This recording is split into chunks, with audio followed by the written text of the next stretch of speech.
This video is going to be massive and massively beneficial because I'm going to be going over some of the craziest, scariest secrets of the universe that masters of the past and even today knew about. And when you start to understand these secrets, when you start to understand these truths of the universe, and we're going to go into quite a few here, your life will begin to change as you learn how to apply these truths. I am talking about some of the most enlightened people, so to speak, who knew about these things and would talk about them. I'm talking about things that secret societies and the elites knew about and tried so hard to suppress and make sure the common person didn't have access to.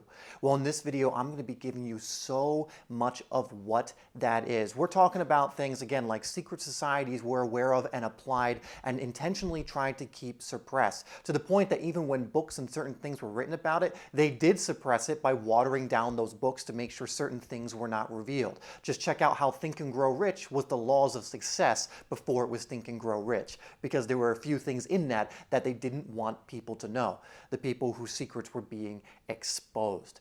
This is stuff that, masters of past like Osho, Alan Watts were talking about. This is stuff that Neville Goddard has mentioned. This is stuff that people like Eckhart Tolle have mastered, Ram Dass, who passed away, I think, not that long ago.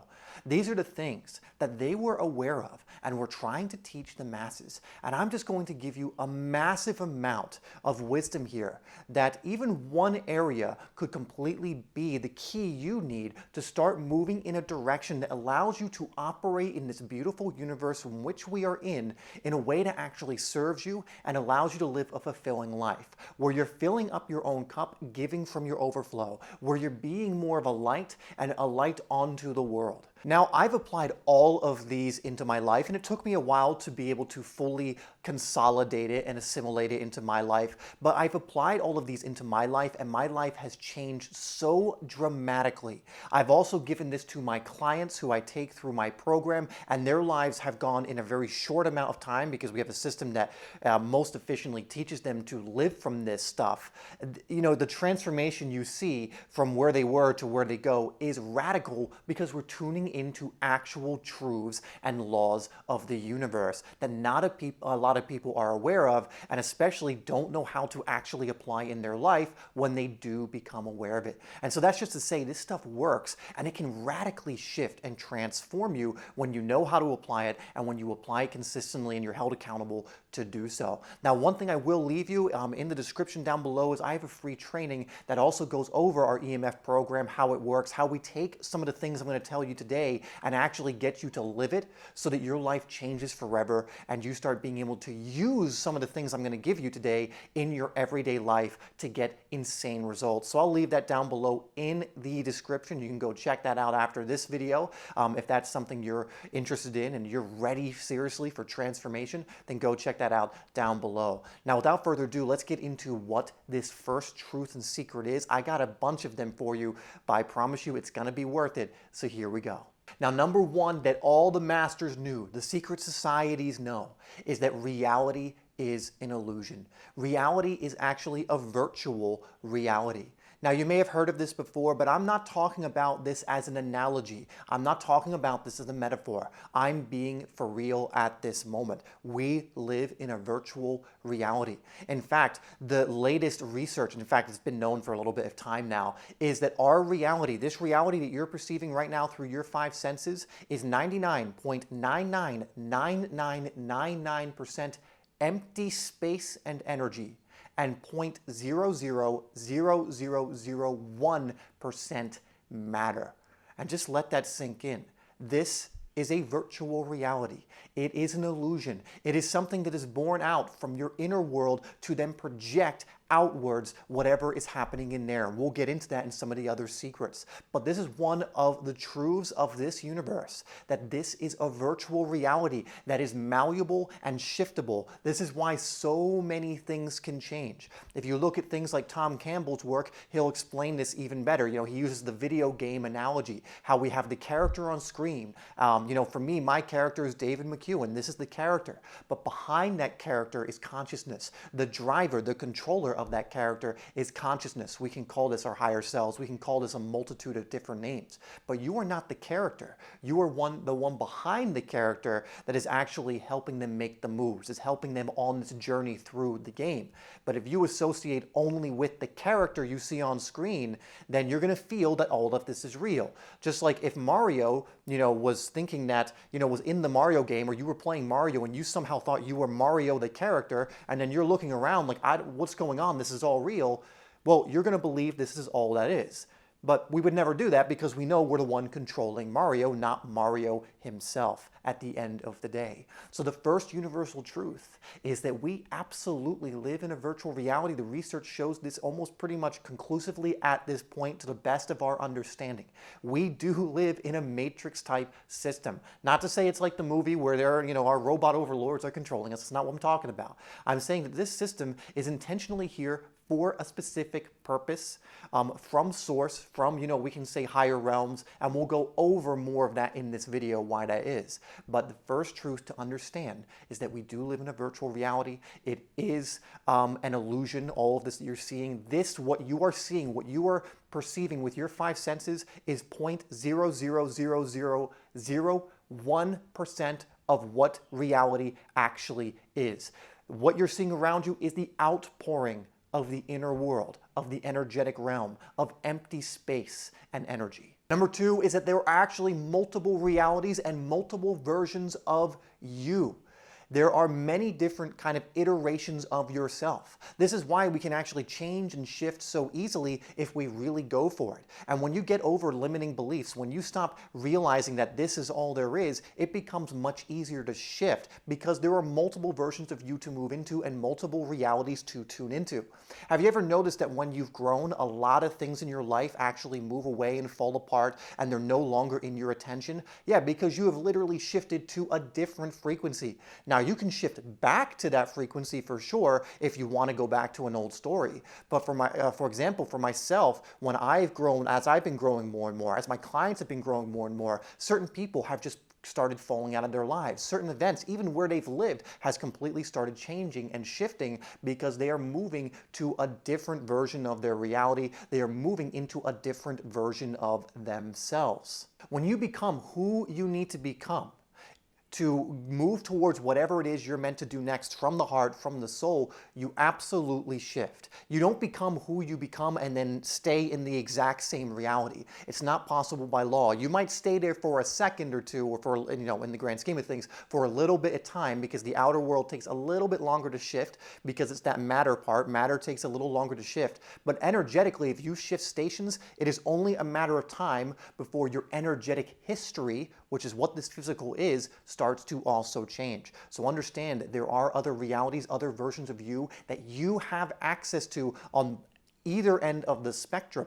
And many of the things we're going to be going over again in this video, the truths, will start to reveal how you can start moving into a version of yourself that is in a reality that you would prefer versus a reality that you might be in, or a reality you would not want to really be in right now. For example, the reality where you are insanely abundant, where you are insanely creative, where you move completely from your heart is in existence right now and completely available if you shift into it and learn how to do that. In the same way that the reality of you being homeless, completely broke, and completely, just in a really bad place is also available. Those both exist, and those realities are here right now.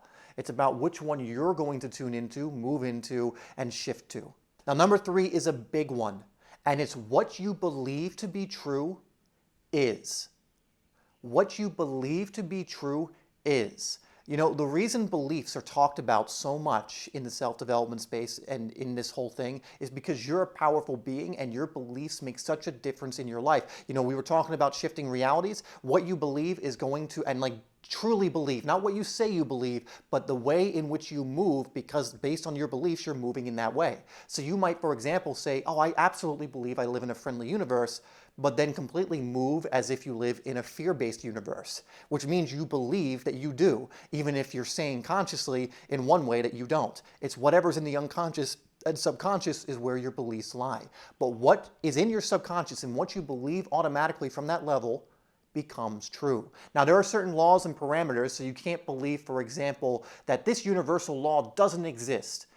No, the truth exists and doesn't need to be justified or proven or anything like that. It just is. These laws are acting upon us. But within that container, within those parameters, you can literally believe anything and make it true to the point where results in your life change based on what you are believing. This is why limiting beliefs are so powerful at keeping you stuck. Because if you believe limiting beliefs, for example, if you believe money is hard to come by, it will be. In your life specifically. In the same way that if you believe money comes to me easily and effortlessly, and again, you're not just saying it, but you believe it and you move as though that is true because you believe it to be true, it will be. If you believe life is a struggle and it's hard and you're never going to get to wherever you want to go, so it shall be. But if you believe that life is actually, when you tune into these universal principles, is easy and effortless and actually quite a joy and an amazing game that we're all playing, then that's what you're going to experience. And this is why beliefs hold so many people back, because the world we're currently in, the education system, the mainstream, pumps limiting beliefs into you that cause you to not remember what you are, what you're connected to, which is source, which is the infinite, and then to play that out in your beliefs. And so this is why shifting your beliefs from disempowering beliefs to empowering beliefs is so crucial on this journey of growth. Because if you have limited beliefs in that subconscious, if you have limited beliefs that are playing out in your life, you will continually recreate a reality, be in that, again, that version of reality that reflects the beliefs you are sending out. And so one of the best things you can do is to just look at it from two angles. There are disempowering beliefs and there are empowered beliefs. And it's simple. Reinforce the empowering beliefs and learn to remove and let go of the disempowering ones. This is something we teach people at deep levels in the EMF system, but this is something you essentially have to do, because if you're trying to go out and shift and do all these things and you have all these disempowering beliefs, you're playing the wrong game. Because no matter what you do on the outside, if on the inside you have all these things that are limiting you, it doesn't really matter what you're doing out here. It's always going to reflect those beliefs. But again, just keep this in mind. This is a universal truth. This is something that masters, secret societies, all of them know. They know the power of the subconscious. They knew the power of your beliefs and how you see the world and how that projects out into the world, that whatever you believe to be true will be. Number 4, and this is something you'll either hear masters say very directly, or they will say kind of indirectly, but they kind of point to this, and that is letting go is one of the most powerful things that you can do. And this is going to tie into something I'll mention later about how we're actually coming from source. But when you let go of things, you actually get closer to what it is you actually are. You know, a lot of people don't like to let go. They like to hold on for safety because they don't actually believe or understand what they are, that they're coming from the divine, that they're coming from source, that they're coming from this incredibly loving place. A lot of people believe that it's a very cruel universe. It's a very suffering-based universe, and like we just talked about, if that's what you believe, that's what you're going to experience. Even though at the end of the day, it's actually a very loving energy, it's a very supportive energy, and you can tune into that as well. But letting go is going to be one of the most powerful things that you can do. Because if you've picked up all this energy, all these energetic anchors, all these limiting beliefs that are weighing you down, do you need to then add things in order for you to rise? No, you need to let go of the things that are weighing you down before you even think about doing that. That is why people can do things like letting go and have massive breakthroughs and massive manifestations that have been trying to come in actually come in. And I even remember a story in David Hawking's book, Letting Go, where he mentioned there was this businessman. He had been at this company for 23 years with no promotions, nothing was happening or something like that. And he started doing the letting go technique that Hawkins goes over and really allowed the energy, the energetic anchors to fall away. And as a result, he got a promotion shortly after, and by the end of the year was like vice president of the company. The only thing that changed to get such amazing, easy, and effortless results in that way was he learned how to let go, actually did the methods, actually did that, it fell away, and he started to rise up, and then this stuff, because he's in a new reality now, he started to rise into a new reality, these results started to come in. Letting go is one of the most powerful things you can do. Yes, it's good to have other things in there and other things we're going over, but a lot of people are holding on to so much that is preventing so much from coming in that would be good for them in their life. Number 5 is life is always on your side, even when it doesn't seem like it is. Again, we live in a loving, a friendly universe. And even when things are going what you would consider terribly wrong, it's still on your side. And it can seem easy to blame the universe or to seem that struggle and everything else when things are not going your way or what you think your way is. But this is why this happens, and I've covered this in more depth in other videos that you can watch. But essentially, again, your beliefs are going to paint your reality. So if you believe that life is a struggle, you will continue to struggle until that belief is uprooted and you move on to something new. And you could say, well, if I live in a loving universe, why would the universe allow for me to live a life of struggle, even if, my beliefs create my reality? And it's simply this: you have free will. A loving universe is not going to make decisions for you. A loving universe will absolutely support you in whichever you choose to go. Meaning, if you choose suffering, the universe is not going to come in and be like, no, no, no, no, no, no, no, this is where you want to be. The universe is just going to be like, okay, if you choose suffering, we will give you that experience since that is what you are choosing. Even if you're not choosing it consciously and it's unconscious. This is why limiting beliefs is something that is so crucial to get a grasp on. But the universe is actually always supporting you. Now, the universe does want consciousness to rise. The universe is always rising in consciousness. And so it does, in a way, want to encourage you to move away from these beliefs. And that is why all this pain starts coming in. It is simply feedback to let you know that you're moving further and further away from source, that you are moving further and further away from what you are. As you start moving closer to what you are, you start feeling better emotions like love, joy, and peace as an indication, a validation, a confirmation that you are aligned to source. And as you start moving further and further away from what you are, you start feeling more heavy emotions like guilt and shame and pain and fear, right? To indicate to you, your emotional guidance system, that you've moved further away from source. This is not punishment. This is a loving universe giving you feedback to help you back home, to help you back towards what it is you actually are. And when you learn that, you can stop victimizing yourself, use the feedback to help you navigate back to where you want to be, into the reality you say you want to be in, towards the limiting beliefs so you can uproot them and install something new. But it is not a cruel universe we live in. It is a friendly universe.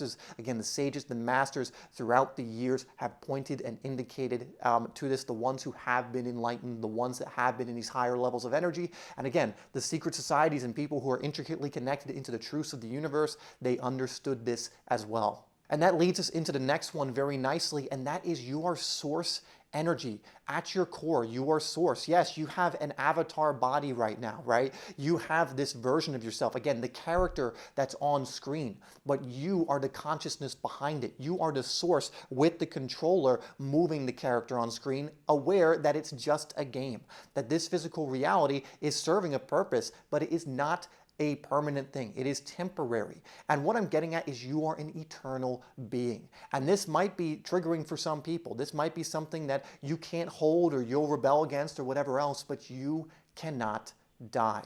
Can your body die? Will you move on from this form? Yeah, absolutely, but it was never meant to be forever. It was meant to serve a very particular purpose for you as you came into the world in this form at this time.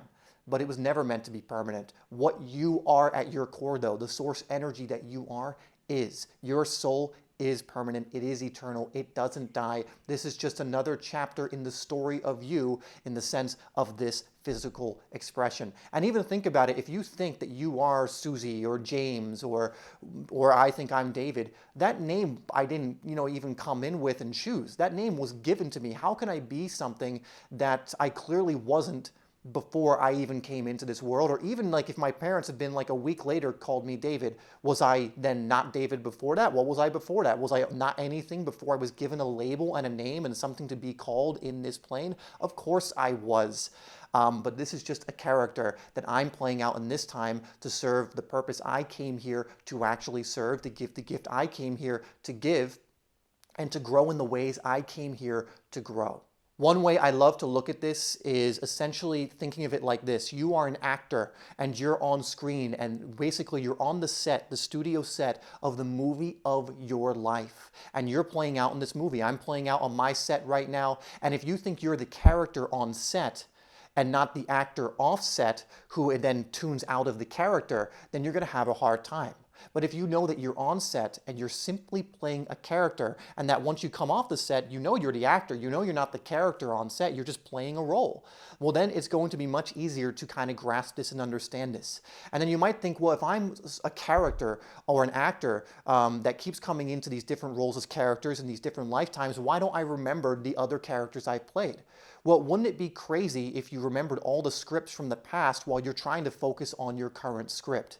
Now, you will also bring your accumulated actor experience into each movie.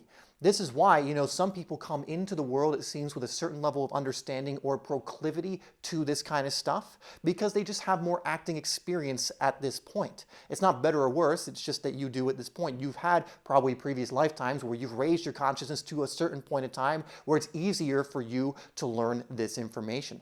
But of course you're going to come in with amnesia because you can't only focus on one script, one story at a time.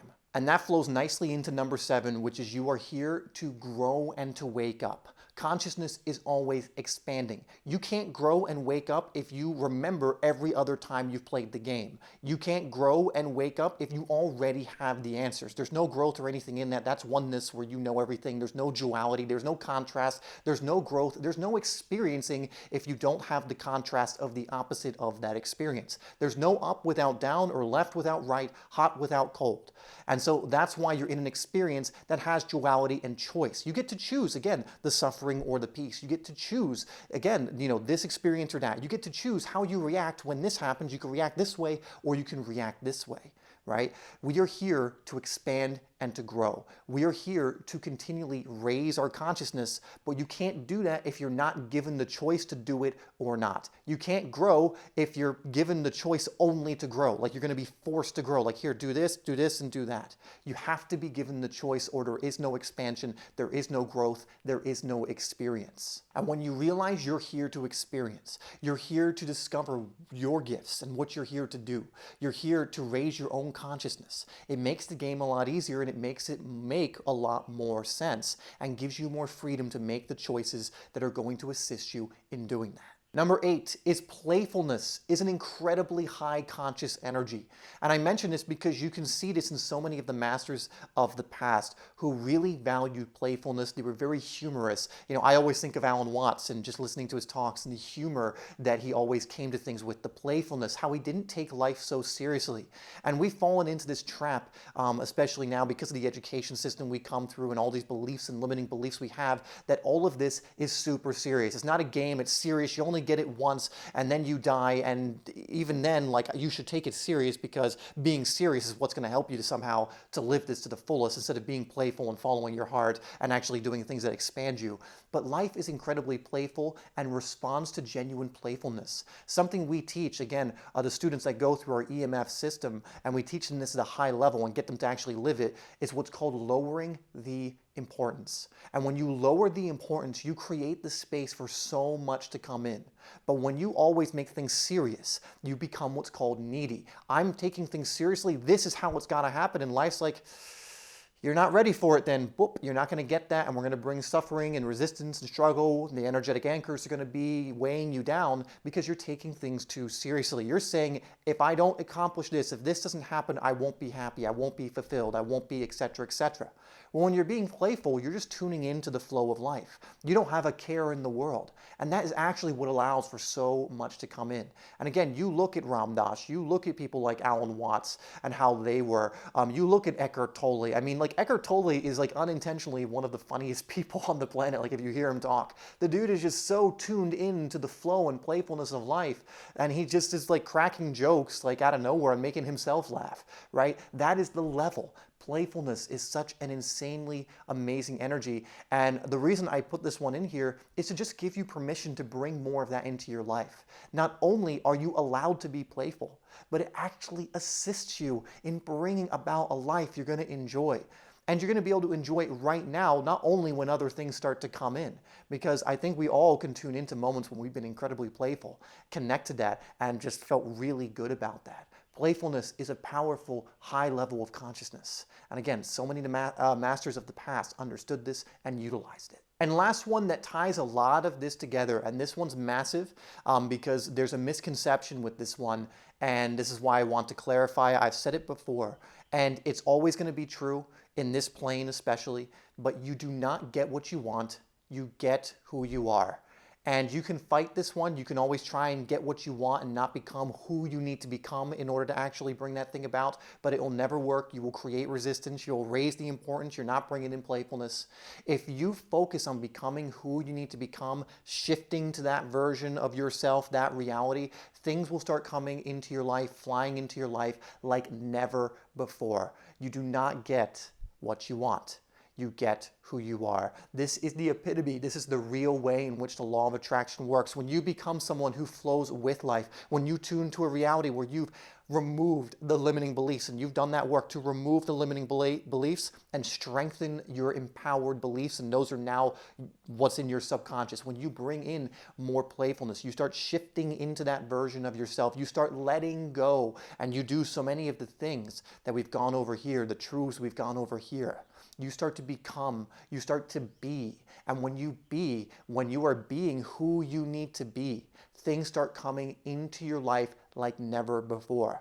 And this is not just theory. This is not just something that I'm saying and it's like, oh, maybe it happens, maybe it doesn't. This happens 100% for every single person that does it. And I know this because I've done it for myself. I have friends who are my peers who have done it. And I've also taken clients through a system where the main goal is to help them become who they need to become, to install these things we talked about today into their life, into their subconscious, so that it's just happening effortlessly. And I've seen it work in such magical ways in their lives to such a degree where they don't even recognize who they were before, because again, they shifted realities into that version of themselves and everything begins to change. And so just keep in mind, you do not get what you want. You get who you are, what you are being most of the time. And again, for any of you who have gotten to that point, you'll know this to be true. But here, these were some of the truths I wanted to share with you guys. These are things that mystics and just teachers and, again, secret societies are aware of. Now, if you really want to start installing this into your life, instead of it just being information and more information that's in your head, if you want transformation from the heart, so not more information, but transformation, actual results, actual change, actually getting to a point where you're moving out of stress and pain and into that reality of fulfillment, then check out again the free training I have in the description down below, where I talk more about EMF, what we do, and also give you some stuff in that video itself that you can use right away. So that will be linked down below. Now, if you want another video that's really going to help you, check out this video where I go over the mirror principle, which is going to show you why so much of what I went over today works. It's going to be the greatest follow-up video you can do besides watching that free training I linked down below. So I'd go watch that next if that's interesting to you.